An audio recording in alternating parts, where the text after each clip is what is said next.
আজই ডাউনলোড করুন আর এনজয় করুন আপনার পছন্দের শো। আমি শেষবারের মতো আপনাকে জিজ্ঞাসা করছি, আপনি প্লিজ আমাকে সত্যি আর আমাকে জিজ্ঞেস করো না অপর্ণা,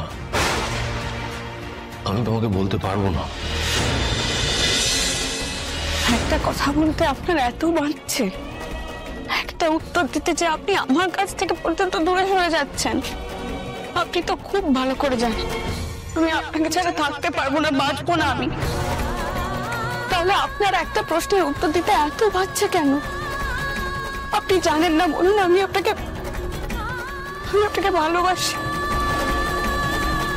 নিজের সবটুকুতে যে মানুষটাকে ভালোবাসি, সেই মানুষটা তার পরিচয়টুকু আমাকে জানাতে পারছে না, এত ভাবছে তা।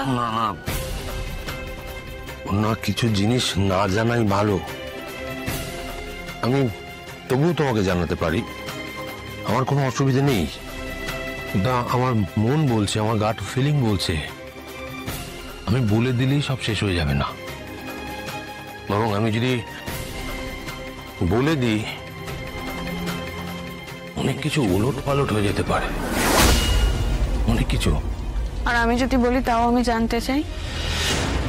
অপর্ণা, আপনি আমাকে যা বলবেন সবটুকু শুধু আমার আর আপনার মধ্যেই থাকবে, আর বাকি কেউ কখনো কিচ্ছু জানতে পারবে না। অপর্ণা, আমি সত্যিটা যেমনই হোক না কেন, আমি আপনাকে বিশ্বাস করি আর করব। আপনার এই চুপ করে থাকাটা আমাকে ভীষণ কষ্ট দিচ্ছে। স্যার, আপনি যদি আমাকে সত্যি একদিন এনে বিষ দেন, আমি সেই বিষটাও খেয়ে নিতে রাজি আছি। আপনি যদি বলেন একদিন আপনি সবকিছু ছেড়ে ছুড়ে রাস্তায় গিয়ে থাকবেন, আমি তখনও আপনার হাত ধরে কিন্তু কোনো প্রশ্ন না করে রাস্তায় গিয়েই থাকতে রাজি আছি। আপনার যদি আমি কাল জানতে পারি আপনি কোনো অপরাধ করেছেন, আপনাকে জেলে গিয়ে থাকতে হবে, আপনি যেদিন জেল থেকে ফিরবেন সেদিন আপনি জেলের বাইরে আমাকে দেখতে পাবেন। আমি আপনার ফেরার অপেক্ষায় থাকব। আমি আপনাকে যে কথাগুলো বললাম, এর একটাও কথা আমি কিন্তু মন থেকে বলছি না, এরকম নয়। আমি সব কটা কাজ কিন্তু করতে পারি। আমি আপনার জন্য আমার জীবন পর্যন্ত দিতে পারি। যে মানুষটার জন্য আমি আমার জীবন পর্যন্ত দিতে পারি, তার আসল পরিচয়টুকু আমি জানবো না। আমি আর আপনি তো সারা জীবন একসাথে থাকার স্বপ্ন দেখেছি, বলুন। আর এইটুকু অধিকার নেই আপনার আসল পরিচয় জানা? আছে তো বলুন, তাহলে কেন সেটা আপনি আমাকে জানাতে পারছেন না? আপনি বলুন আপনার আসল পরিচয় কি? আমি যতদূর বুঝতে পেরেছি তাতে আপনার ব্যাপারে অনেক কিছু জানেন। তাহলে আমি কেন কিছু জানবো না? কেন আমার থেকে আপনার ব্যাপারে অন্য কেউ বেশি জানবে? কেন? কি হলো, উত্তর দিচ্ছেন না কেন? চুপ করে আছেন কেন? বলুন, কেন কেউ বেশি জানবে আমার থেকে?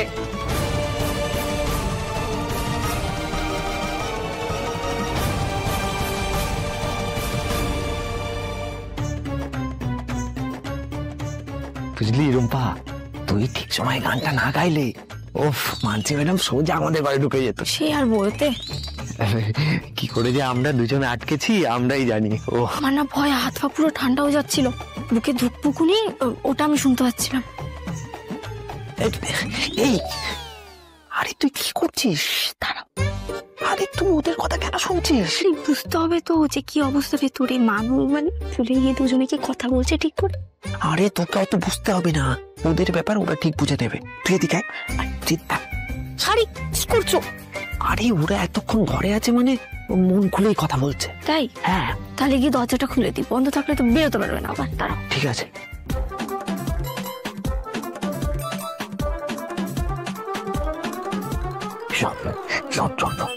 শোন, আমি এখানে আছি দাঁড়িয়ে কাছে, ঠিক আছে? তুই অপুদের ঘরে যা, ওই এখনই খোঁজাখুঁজি করলে তো কাউকে ম্যানেজ দিতে হবে। তুই ওদিকটা সামলা, আমি আছি। আমাকে কেন অন্যের মুখ থেকে আপনার বিষয়ে কিছু জানতে হবে? যে কেউ এসে বলে যাবে আপনি নন, আমি সেটা কেন শুনবো? ওই মেঘরাজ, ও ওই মেঘরাজের মতো এমন একটা নোংরা লোক কেন বারবার আমাকে ধরে নিয়ে যাবে? কেন বারবার একই কথা আপনার বিষয়ে আমাকে বলবে? কেন কেন ওর থেকে আমি কোনো থ্রেট শুনবো? কেন আপনি নিজে মুখে আপনার পরিচয় আমাকে দিতে পারছেন না? যা বলার আছে আপনি আমাকে বলুন, আমি আপনার মুখ থেকে শুনতে চাই, অন্য কারোর মুখ থেকে না। আমি হাত জোড় করছি আপনাকে, হাত জোড় করে বলছি, আপনি শুধু নিজের মুখে সত্যিটা আমাকে বলুন। আমি কি ভাববো না ভাববো সেসব না ভেবে আপনি শুধু নিজের মুখে আমাকে সত্যিটা বলে দিন না। আমি এখন তোমাকে বুঝিয়ে বলতে পারবো না।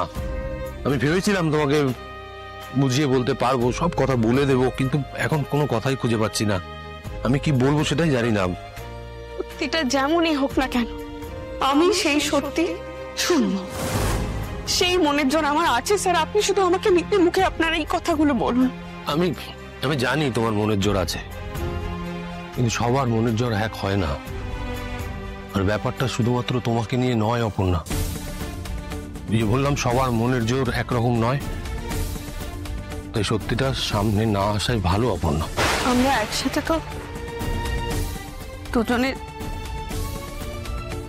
সারাটা জীবন কাটানোর কথা ভেবেছি। বলুন, আমাকেই বলতে পারছেন না আপনার আসল পরিচয়? ধরে নাও সেটা সম্ভব নয়। আপনার মনে হয় আপনি সত্যিটা নিজে মুখে না বললে আজীবন সে সত্যিটা চাপা থেকে যাবে? আমি শেষবারের মতন আপনাকে জিজ্ঞাসা করছি, আপনি প্লিজ আমাকে সত্যি। আর আমাকে জিজ্ঞেস করো না অপর্ণা, আমি তোমাকে বলতে পারবো না।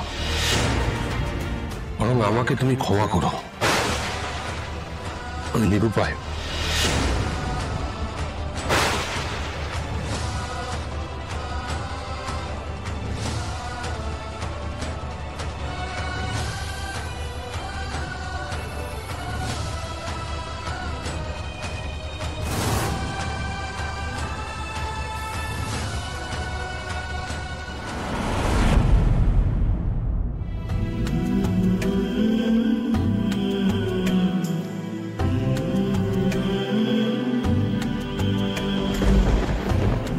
তোমাকে আবারও কষ্ট দিলাম অপর্ণা, আমারও কষ্ট হচ্ছে। আমার কিচ্ছু করার নেই। এই যে বললাম আমি নিরুপায়, তুমি যদি আমার দিকটা একটু বোঝো, একটু, তাহলে তোমার কষ্টটাও কম হবে আর আমারও। আরে আর্য সাহেব বেরিয়ে এসেছেন, মানে কথা বলা কমপ্লিট। কিন্তু উনি ঘর থেকে বেরিয়ে ওভাবে দাঁড়িয়ে আছেন কেন? কি ভাবছেন?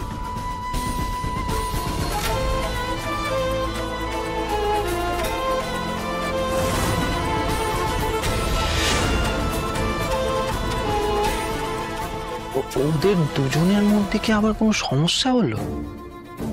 আর্য স্যার তো বেরিয়ে গেল, কিন্তু অপুর তো দেখা নেই। কি কেস?